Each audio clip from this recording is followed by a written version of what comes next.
Salutări și bun venit la Totul despre flori. Bun, hai să intrăm direct în subiect, pentru că analiza de astăzi abordează ceva ce stârnește sincer o panică totală în grădini, apariția celor vârfuri negre absolut alarmante, fix pe roșiile noastre. Fără îndoială, genul de priveliște care te poate descuraja instantaneu, mai ales când aștepți cu nerăbdare o recoltă perfectă. Dar stați puțin. Înainte să dați fuga după soluții chimice sau mai rău să renunțați la plantele din anul acesta, e absolut esențial să înțelegem ce se întâmplă de fapt din punct de vedere biologic. Astăzi punem cap la cap toate datele pentru a demistifica complet, dar complet, acest fenomen. Urmează să explorăm exact mecanismul din spatele problemei, factorii declanșatori și, cel mai important, de ce situația nu e deloc, dar deloc ceea ce pare a fi la prima vedere. Și prima, dar și cea mai urgentă întrebare care ne vine în minte când vedem petele astea este, evident, se va răspunde la celelalte plante? Ei bine, răspunsul scurt și super liniștitor este nu. Nici pe departe. Nu vorbim aici despre vreo infecție fungică misterioasă, vreo bacterie sau vreun virus care să sară pur și simplu de la o frunză la alta. Punctul crucial pe care trebuie să-l reținem este că avem de-a face exclusiv cu o tulburare fiziologică. Practic o reacție a plantei la mediul ei și la felul în care o îngrijim, nici de cum o boală contagioasă. Planta pur și simplu dă rateuri intern, ca să zic așa, și dezechilibrul ăsta se vede fix pe fructe. Așa că uitați de izolarea plantelor sau de tratamente cu fungicide puternice, chiar nu e nevoie de ele. Acum, pentru a fi absolut sigur de diagnostic, trebuie să ne uităm cu mare atenție la simptome. Ideea e că pata asta nu apare niciodată, dar niciodată la întâmplare. Se formează mereu fix la polul opus codiței, adică acolo unde a fost inițial floarea, da? La început s-ar putea să arate ca o zonă ușor decolorată, poate un pic translucidă, de parcă roșie ar fi fost opărită. Dar apoi lucrurile se mișcă repede, devine cafenie și în final complet neagră. Și iată un detaliu absolut vital pentru o identificare corectă. Textura. Zona afectată devine uscată, pieloasă și vizibil adâncită, parcă s-a prăbușit în interiorul fructului. Deci nu e moale, nu e zemoasă, cum se întâmplă la mucegaiuri. Această leziune uscată și scufundată e semnătura clară, incontestabilă a acestei dereglări. Aici dăm peste cel mai mare mit legat de toată povestea asta. Când vedem problema, primul instinct e, gata, clar, îi trebuie calciu în pământ. Ei bine, realitatea e un pic mai complicată. În majoritatea covârșitoare a cazurilor, solul are deja suficient calciu. Pe bune, problema reală, adevărata problemă, e că planta pur și simplu nu reușește să mute acel calciu din pământ tocmai sus în fruct. E o chestiune pură de logistică și transport, nu o lipsă de materie primă la sursă. Să arunci cu calciu suplimentar în sol nu va debloca sistemul intern de conducte al plantei. E exact, dar exact ca și cum ai îndesa marfă nouă într-un depozit, sperând să rezolvi un blocaj uriaș pe autostradă. N-are nicio logică, nu-i așa? Deci, cum funcționează, de fapt, acest sistem de transport? Totul se bazează pe o rețea biologică foarte strictă. Imaginați-vă că acest calciu nu călătorește niciodată singur și face autostopul și îl face exclusiv prin intermediul apei. Primul pas, rădăcinile. Acestea trebuie să fie perfect sănătoase ca să poată absorbi apa aia plină de nutrienți. Apoi, pasul 2, fluxul de apă, care urcă prin tulpină acționând ca un fel de curier rapid intern. Iar pasul 3 e destinația critică, fructul tânăr. Vedeți voi, fructele astea mici aflate în plină dezvoltare sunt pur și simplu disperate după un flux constant, complet neîntrerupt de calciu ca să-și construiască pereți celulari puternici. Orice scurtcircuit în fluxul ăsta, oricât de mic, lasă celulele din vârful fructului fără cărămizi de construcție. Și ce se întâmplă? Se prăbușesc și, bum, apare pata neagră. Și uite așa, având asta în minte, înțelegem perfect cum se produce dezastrul, de obicei din cauze de zi cu zi care dau complet peste cap acest traseu vital. Prima și cea mai mare greșeală, udarea în valuri. Adică lăsăm pământul să se usuce de tot, de se face beton și apoi îl inundăm masiv. Inconsecvența asta oprește și pornește brusc fluxul de sevă. Pe urmă avem canicula. Când e extrem de cald, planta transpiră masiv prin frunze, așa că apa plină cu calciu e deturnată urgent spre frunze ca să le răcească, iar fructele, ei bine, sunt total ignorate. Mai e și cultivarea în ghivece prea mici. Volumul redus de pământ se usucă extrem de rapid și oprește pompa de rapă. Și să nu uităm de rădăcinile rănite când smulgem buruienile, sau de excesul de azot. Prea mult azot face planta să crească o junglă uriașă de frunze, care efectiv vor bea toată apa și calciul disponibil, lăsând roșiile tinere complet înfometate. Bun, am identificat greșelile. Ce facem fix în momentul ăsta ca să salvăm situația și să o stabilizăm? Primul pas de urgență. Îndepărtați imediat fructele grav afectate. Știu, doare sufletul, dar planta își consumă energia absolut degeaba, încercând să le țină în viață. Energia aia trebuie să meargă urgent spre noile flori. Pasul 2, extrem de important și vă rog să rețineți asta, sub nicio formă nu smulgeți planta întreagă. Cum am stabilit deja, nu e vreo boală incurabilă sau contagioasă. Planta e încă perfect viabilă și capabilă să vă dea recolte sănătoase. Și pasul 3, țineți ochii pe fructele noi abia formate. Ele sunt adevăratul test. Dacă reglați ritmul de udare și reduceți stresul, vă garantez că următoarele generații de roșii, de pe absolut aceeași plantă, se vor dezvolta impecabil, fără absolut nicio urmă de vârf negru. Până aici am văzut diagnosticul și cauza principală. Nu boală, ci transport blocat de calciu.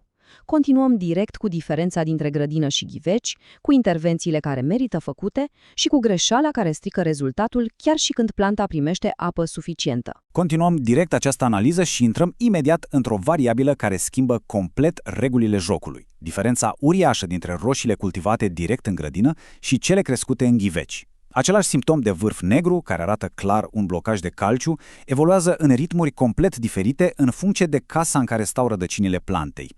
Este pur și simplu fascinant să vedem cum dinamica apei se schimbă radical atunci când trecem de la spațiul deschis, vast al unei grădini, la mediul foarte controlat, dar evident restrâns al unui recipient.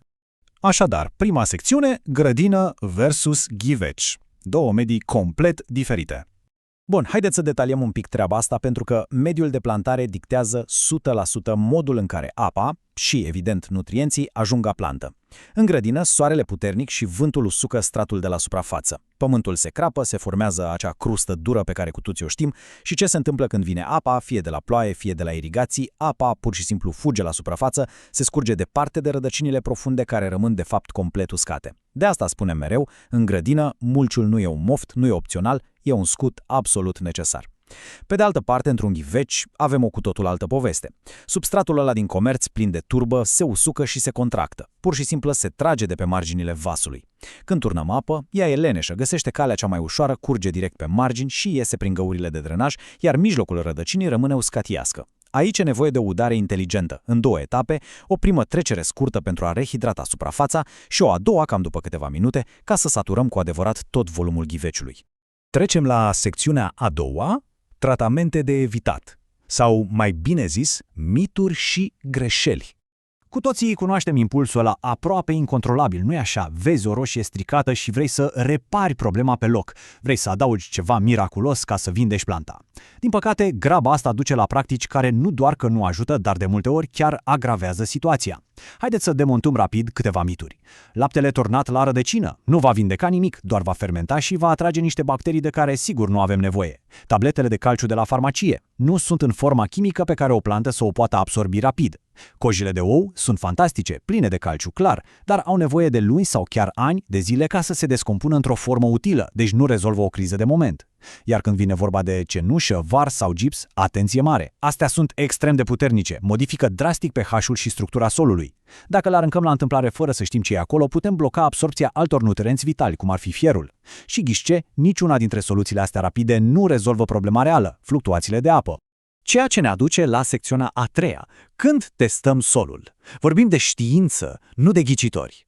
Deci, ideea centrală aici este următoarea. Dacă leacurile băbești nu funcționează, trebuie să ne bazăm pe date. O deficiență absolută de calciu în sol e de fapt super rară. Calciul e de cele mai multe ori acolo, chiar din belșug. Problema apare la un pH incorect. Dacă solul e prea acid sau prea alcalin, calciul devine invizibil pentru rădăcini.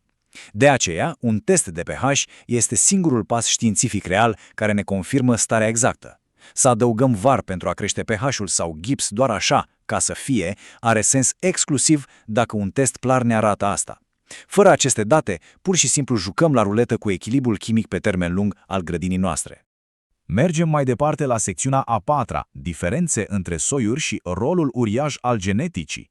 Pentru că, sigur, solul și apa sunt fundația, dar genetica e cea care dictează ritmul. Și nu toate roșiile sunt la fel când vorbim de eficiența cu care își pompează nutrienții. Soiurile masive gen inima de bou sau cele alungite precum Roma sau San Marzano au un ritm de creștere incredibil de accelerat. Cresc atât de repede încât cererea lor de calciu depășește adesea capacitatea fizică a plantei de a-l pompa prin apă până sus de tot, în cel mai îndepărtat fruct. Asta înseamnă pe scurt că dacă alegeți să cultivați aceste soiuri, o rutină de udare precisă nu e doar o sugestie, este o obligație absolută pentru a avea ce culege. Ajungem la secțiunea a 5-a, probabil cea mai așteptată, planul de 7 zile și pașii exacti pentru recuperare. Și acest plan ilustrează genial, dar absolut genial, exact ce fac grădinarii cu experiență pentru a salva rapid recolta. Pasul 1. Eliminăm imediat fructele cu vârful negru. Fără milă, pentru că ele nu se vor vindeca niciodată, iar planta își consumă energia degeaba ținându-le în viață. Pasul 2. Stabilizarea udării.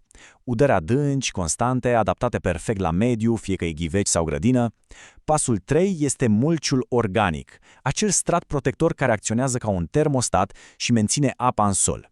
Și, în final, pasul 4 este răbdarea, pentru că vârful negru nu dispare magic de pe roșiile vechi. Succesul acestui plan îl vom vedea cam în 7-10 zile, exclusiv pe fructele noi care abia se formează și care vor crește perfect sănătoase, având acum tot calciul de care au nevoie. Trecem la secțiunea a 6-a, recapitulare și gestionarea corectă. Ca să tragem o linie după toate aceste detalii tehnice, de la pământ la biologia plantei, trebuie să reținem asta.